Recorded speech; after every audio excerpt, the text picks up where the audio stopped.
Hello बेचारी मुंबई से चल के की ना वैसे स्वागत करनी एक बार हल्ला करके। अमित बाबू सुना बाबू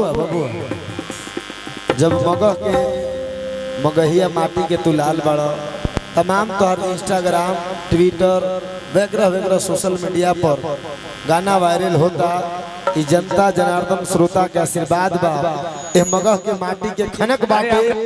लेकिन हम आपके बता दें कि भोजपुरी जगत के सुप्रसिद्ध अभिनेत्री बड़े ही सरल स्वभाव की एक नेक दिल इंसान डिम्पल सिंह जी आपके इस गांव में उपस्थित हैं। आप इतना खामोश है तो मुकेश राय कोई अच्छा नहीं लगता है। एक बार दोनों हाथ उठा लीजिए पूरा पूरा कस का हाला कर दी रहुआ सब लागे कि नवादा जिला के लोग प्यार कैसे देवेला ए डिम्पल जी कि नैन असही गजरारी बा का जरूरत बा काजर लगैला के नैन असही गजरारी बा ए कुणाल भैया का जरूरत बा काजर लगैला के दिन में काजर लगैबू तो रात हो जाई नैन असही गजरारी बा का जरूरत बा काजर लगैला के दिन में काजर लगैबू तो रात हो जाई नजर के वार से कोई यहाँ कट के मरता है आशिक के दामन कोई फट के मरता है जवानी एक इलेक्ट्रिक शॉट है डिम्पल जी एसी और डीसी करंट की तरह कोई हट के मरता है कोई सट के मरता है।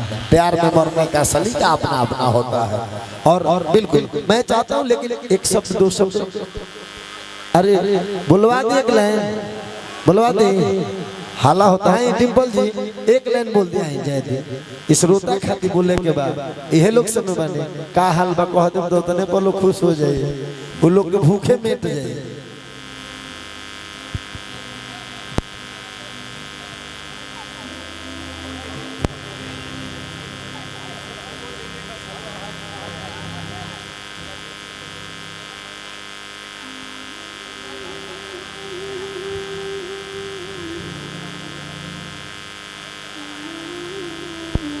सबसे पहले तो आप सभी को मेरा प्रणाम है और जितने भी गार्जियन स्वरूप इधर बैठे सभी का मेरा यही से प्रणाम है।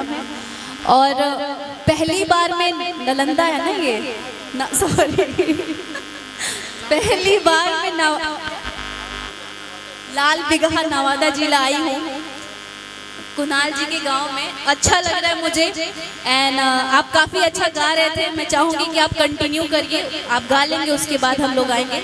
And thank you so much. आप लोग ऐसे ही प्यार से बैठ के प्रोग्राम देखिए सबका। एंड बहुत सारे कलाकार अभी आने वाले हैं और जितने भी यूट्यूबर हैं इन लोगों का तो मज़ा ही मज़ा आया ना। तुम लोग बहुत गलत डालते हो बेटा, बहुत गलत लिख के डालते हो तुम सब। थोड़ा सा सोच समझ के लिख के डाला करो, कुछ भी डाल देते हो ना लिख के। हाँ मजा आता है क्या? कुछ भी डाल देते हो, मतलब इंसान कुछ और बोलता है करता कुछ और है, तुम लोग का टाइटल कुछ और रहता है।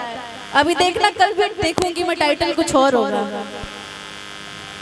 चलो थैंक यू सो मच। आप कंटिन्यू। एक सेकंड डिम्पल जी ये लोग का कहना है कि तोरा गलिया पति को पिंपल गे। हेलो कि तोरा गलिया पति को पिंपल गे और सबके दिल वाले गे नी डिम्पल गे।